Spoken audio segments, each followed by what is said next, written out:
जय हिंद दोस्तों, मैं आपका दोस्त और होस्ट नवनीत यादव स्वागत करता हूं आपके अपने परिवार एटलस क्लासेज में। मैं आपके सामने आज एक बहुत ही जबरदस्त शानदार ट्रिक लेकर के आया हूं, जहां से कोई भी कंपटीशन एग्जाम होता है बहुत ज्यादा क्वेश्चन देखने को मिलते हैं। तो चलिए देर न करते हुए शुरू करते हैं आज के सेशन को। देखिए, मान लीजिए ये जो टॉपिक होगा आपका बच्चे, ये घातांक और करड़ी से रिलेटेड है। किससे है? घातांक और करड़ी से रिलेटेड है।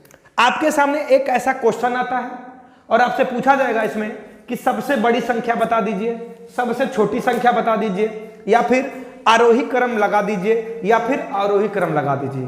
कहने का मतलब लार्जेस्ट पूछा जा सकता है, स्मॉलेस्ट पूछा जा सकता है, या एसेंडिंग डिसेंडिंग ऑर्डर पूछा जा सकता है। तो देखो, सबसे पहले जब भी ये क्वेश्चन ऐसा आपको दिखे तो आप क्या करिएगा, तीन इसमें पैटर्न दिखते हैं और सबसे पहले आपको क्या करना पड़ेगा, आप देख लीजिए कि इसका सम इक्वल है क्या।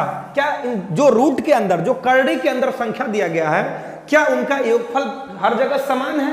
तो आप गौर से देखिएगा बच्चे, तो आप देखेंगे कि यहां पे योगफल 11 और 4 15, यहां पे 13 और 2 कितना होता है बच्चे? 15, 9 और 6 कितना होता है? 15, 8 और 7 कितना होता है? 15 होता है। यहां पे सम इक्वल है। तो जब भी करड़ी के अंदर जो नंबर होंगे उनका सम इक्वल होगा, तो आपको कुछ नहीं करना है, आप इन नंबर का मल्टीप्लिकेशन कर दीजिए। क्या कर दीजिए? मल्टीप्लिकेशन। तो 11 में 4 का गुणा करिएगा 44 होगा, ठीक है।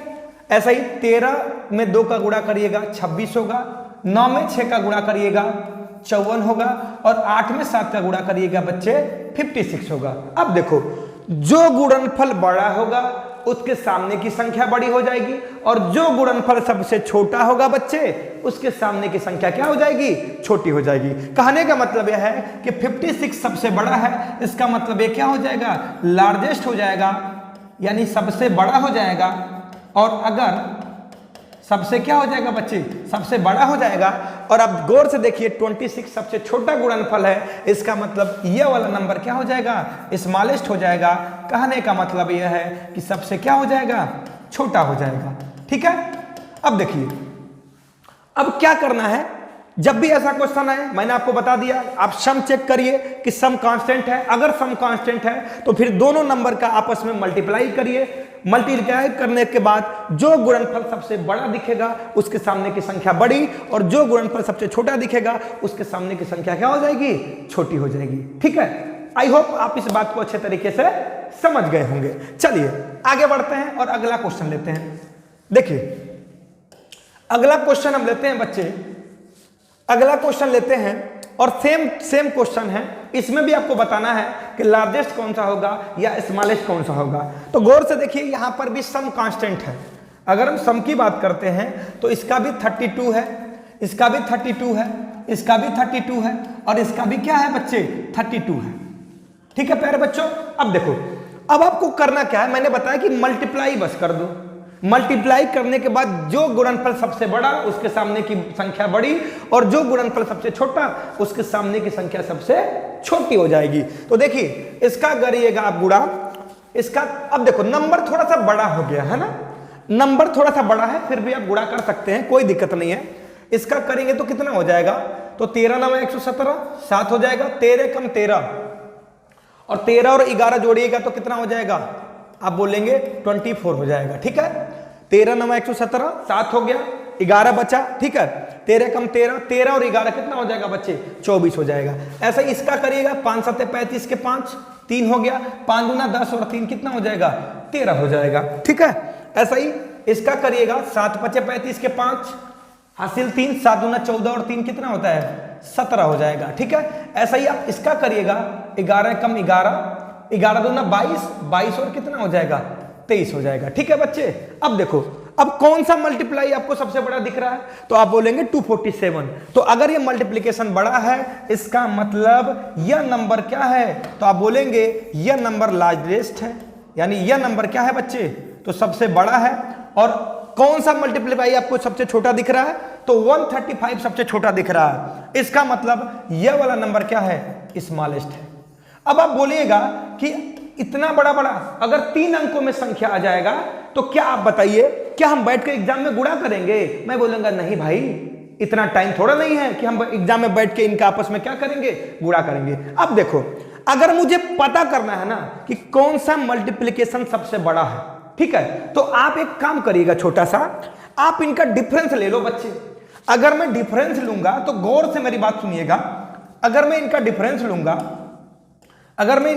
लूंगा तो इनका डिफरेंस आप देखिए कितना है, इनका डिफरेंस कितना आपको दिख रहा है, तो आप बोलेंगे 6 है बच्चे, 6 है। इनका डिफरेंस कितना है, तो आप बोलिएगा इनका डिफरेंस तो 22 है, ठीक है।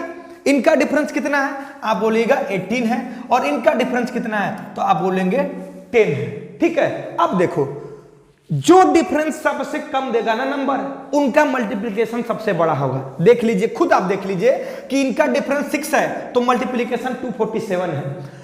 जो नंबर सबसे बड़ा डिफरेंस देगा उनका मल्टीप्लिकेशन सबसे छोटा होगा। देख लो, यहां पे 22 सबसे बड़ा डिफरेंस है और मल्टीप्लिकेशन ही क्या है, सबसे छोटा है। अर्थात कहने का मतलब यह है कि आप क्या करिएगा, अगर आपको नंबर इनमें बड़ा देगा ना और गुणा करना होगा तो गुणा मत करिएगा ना, एकदम नहीं। आप क्या करिएगा, डिफरेंस देख लो, जो डिफरेंस सबसे छोटा देगा वो गुणनफल बड़ा देगा, जो डिफरेंस सबसे बड़ा देगा वो गुणनफल छोटा देगा। तो डायरेक्ट हम कर लेंगे कि 6 अगर है तो ये सबसे बड़ा हो जाएगा, अगर 22 डिफरेंस है तो ये सबसे क्या हो जाएगा, छोटा हो जाएगा। आई होप आप इस बात को समझ गए होंगे। चलिए आगे बढ़ते हैं, अगला क्वेश्चन लेते हैं। अब देखिए, ये आपका बी पैटर्न है, सेकेंड पैटर्न है। उसमें आपने देखा प्लस प्लस था बीच में, और इसमें क्या है बच्चे, माइनस है। तो यहां पर भी आपको वही काम करना है। सबसे पहले देखिए, क्या सम इक्वल है, तो अगर आप देखेंगे तो सम इक्वल है। इसका सम कितना है, बोलेंगे 17, इसका सम कितना है 17, इसका सम कितना है 17, और इसका भी सम कितना है 17 है। कुछ नहीं करना है, गुणा करो, गुणा करेंगे तो 15 दूना 30, इसका करिएगा 13 चौके 52, इसका करिएगा 66, और इसका करिएगा 72। अब देखो, जब बीच में माइनस होगा ना बच्चे, तो जो आपने प्लस वाला केस पढ़ा ना, उसका ठीक उल्टा हो जाएगा आंसर। कहने का मतलब यह है कि जब प्लस का केस था तो जो गुणनफल बड़ा था वो बड़ा होता था, जो गुणनफल छोटा था वो संख्या छोटा होता था, लेकिन ठीक उसका उल्टा। जब माइनस का केस होगा ना बच्चे, तो जो गुणनफल बड़ा दिखेगा, सबसे बड़ा कौन दिख रहा है, 72, और अगर सबसे बड़ा 72 है, इसका मतलब माइनस के केस में सबसे छोटा हो जाएगा। क्या हो जाएगा, सबसे छोटा हो जाएगा।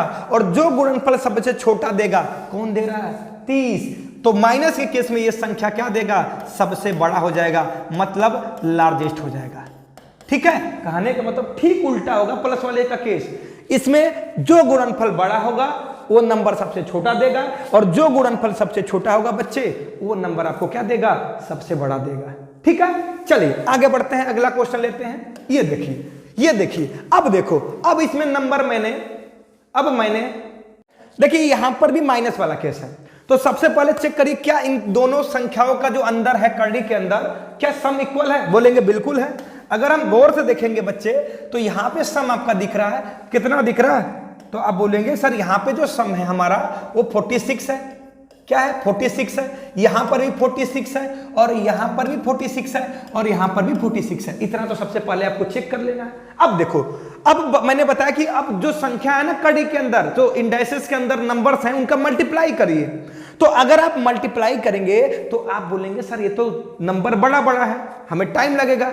तो मैंने आपको एक कॉन्सेप्ट बताया ना कि कैसे पता कर सकते हैं कि किस नंबर का मल्टीप्लाई सबसे बड़ा होगा और किस नंबर का सबसे छोटा होगा। तो क्या करिएगा, डिफरेंस ले लीजिएगा। अगर इनका डिफरेंस लेंगे तो आप खुद बताओ इनका डिफरेंस कितना आएगा, 12 आएगा।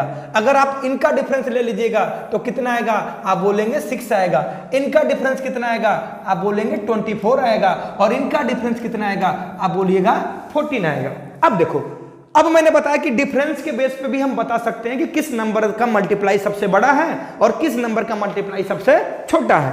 तो अगर आप गौर से देखिएगा तो जो सबसे कम नंबर का डिफरेंस देता है उसकी मल्टीप्लाई सबसे बड़ा होता है। मतलब इनका जो मल्टीप्लिकेशन होगा, गुणनफल होगा, वो सबसे क्या होगा, सबसे बड़ा आएगा, सबसे बड़ा आएगा, क्योंकि डिफरेंस सबसे कम है। और सबसे ज्यादा डिफरेंस कौन सा है, तो 40 है। मतलब इनका जो गुणनफल आएगा बच्चे, जो मल्टीप्लिकेशन आएगा, वो सबसे क्या हो जाएगा, वो सबसे छोटा होगा। तो सबसे पहले तो हम पता कंफर्म कर लिए ना कि किसका मल्टीप्लाई सबसे ज्यादा है और किसका मल्टीप्लाई सबसे कम है। अब देखेंगे, अब ये माइनस वाला केस है तो प्लस वाले का ठीक उल्टा होगा। कहने का मतलब यह है कि जो गुणनफल सबसे बड़ा देगा वो छोटा हो जाएगा और जो गुणनफल सबसे छोटा देगा वो क्या होगा, बड़ा होगा। कहने का मतलब है कि आंसर क्या हो जाएगा, तो आप बोलेंगे कि ये गुणनफल सबसे बड़ा है लेकिन माइनस का केस है, मतलब यह नंबर क्या हो जाएगा, तो आप बोलेंगे स्मॉलेस्ट हो जाएगा। क्या हो जाएगा, स्मॉलेस्ट, मतलब सबसे छोटा हो जाएगा। यह गुणनफल सबसे छोटा है तो माइनस का केस है, लेकिन यह माइनस के केस में क्या हो जाएगा बच्चे, तो आप बोलेंगे यह लार्जेस्ट हो जाएगा। यानी कहने का मतलब क्या हो जाएगा, सबसे बड़ा हो जाएगा। कहने का मतलब है कि जब आपको दो नंबर दिखे जो बड़े बड़े हो, 2 अंकों में 3 अंकों में हो और आपको गुणा करने हैं, तो आप डायरेक्ट उनका डिफरेंस ले लीजिए। जो डिफरेंस सबसे कम देगा उसका गुणनफल बड़ा होगा, जो डिफरेंस सबसे ज्यादा देगा उसका गुणनफल सबसे छोटा हो जाएगा। फिर हम देखेंगे कि प्लस वाला केस है कि माइनस वाला केस है, उसके अनुसार हम अपना आंसर दे देंगे। चलिए आगे बढ़ते हैं, अगला क्वेश्चन लेते हैं। अब देखिए ये आपका बच्चे सी पैटर्न है, 3 टाइप का क्वेश्चन बनता है, 2 टाइप मैंने आपको करा दिया, ये तीसरा पैटर्न है और ये सबसे आसान होता है। क्या करिएगा, अगर आप गौर से आप देखेंगे ना तो अब इसमें सम आपका इक्वल नहीं है। देखिए 19 और 16 का सम 35 हो जाएगा, यहां पे जोड़ेंगे कुछ और आ रहा है, मतलब सम इक्वल नहीं है। तो अगर सम इक्वल नहीं होता है बच्चे और माइनस का केस होगा तो आप चेक करना कहीं डिफरेंस इक्वल तो नहीं है ना। तो अगर आप डिफरेंस इक्वल देखेंगे तो आप गौर से देखिएगा तो इनका डिफरेंस हर जगह इक्वल है। 3, यहां पर भी 3, यहां पर भी 3 और यहां पर भी अगर आप गौर से देखेंगे तो क्या हो जाएगा, 3 हो जाएगा। तो अगर सम इक्वल नहीं होता है तो फिर डिफरेंस इक्वल होगा, और अगर डिफरेंस इक्वल होगा तो कुछ मत करना, इससे आसान तो कुछ हो ही नहीं सकता। आप क्या करो, जो बीच में माइनस है ना उसको प्लस बना दो, जो बीच में माइनस है उसको प्लस बना दो, जो बीच में माइनस है उसको प्लस बना दो, जो बीच में माइनस है उसको क्या बना दो बच्चे, प्लस बना दो। अब आप देखो कि प्लस के साथ कौन सबसे बड़ा दिख रहा है, तो आप बोलेंगे प्लस अगर लगाएंगे सर तो ये लास्ट वाला सबसे बड़ा है, और मैं बोलूंगा कि कौन सबसे छोटा दिख रहा है, तो आप बोलेंगे ये सबसे छोटा है। तो जो प्लस के साथ सबसे बड़ा दिखेगा वो सबसे छोटा हो जाएगा माइनस के साथ। कहने का मतलब अगर प्लस के साथ ये सबसे बड़ा है तो ये जो नंबर है ना बच्चे माइनस के साथ सबसे क्या हो जाएगा, छोटा हो जाएगा। और जो नंबर प्लस के साथ सबसे छोटा दिख रहा है वो माइनस के साथ सबसे क्या हो जाएगा, तो आप बोलेंगे सबसे बड़ा हो जाएगा। कुछ नहीं करना है, माइनस को प्लस बना दो, जो बड़ा दिख रहा है वो माइनस में छोटा होगा और जो सबसे छोटा दिख रहा है वो माइनस में क्या हो जाएगा, बड़ा हो जाएगा। चलिए एक लास्ट क्वेश्चन लेते हैं ताकि आपका कंसेप्ट क्लियर हो जाए। अब देखो यहां पर भी डिफरेंस आप देखिएगा, 2 2 2 और यहां पर भी 2 है। तो क्या मैंने बताया, अरे माइनस को प्लस बना दो ना। अगर आप माइनस को प्लस बनाएंगे बच्चे, अगर माइनस को प्लस बनाएंगे, अगर माइनस को प्लस बनाएंगे तो आप खुद बताइए सबसे बड़ा कौन दिख रहा है, तो आप बोलेंगे सर सबसे बड़ा जो दिख रहा है ना इसमें 19 और 17 दिख रहा है। तो जो सबसे बड़ा दिख रहा है ना वो माइनस के साथ क्या हो जाएगा, तो आप बोलिएगा सबसे छोटा हो जाएगा। और जो सबसे छोटा दिख रहा है, सबसे छोटा ये दिख रहा है, तो माइनस वाले के साथ क्या हो जाएगा, तो आप बोलेंगे सबसे बड़ा हो जाएगा। क्या हो जाएगा बच्चे, सबसे बड़ा हो जाएगा। ठीक है, तो ये 3 टाइप का कंसेप्ट बनता है। इनके अलावा इससे कोई भी क्वेश्चन आपको देखने को एग्जाम में नहीं मिलेगा और ये बहुत बहुत पूछे जाते हैं। तो आई होप आपको ये ट्रिक और ये कंसेप्ट पसंद आया होगा। अगर आप इस वीडियो को पहली बार देख रहे हैं तो इस चैनल को सब्सक्राइब करें, लाइक करें तथा कमेंट करके जरूर बताएं कि आपको ये कंसेप्ट कैसा लगा है, और अपने दोस्तों के साथ शेयर करें ताकि अधिक से अधिक लोगों को हमारे साथ जोड़ पाए और इस चीज का वो फायदा ले पाए। धन्यवाद, जल्द ही मिलेंगे अगले वीडियो में।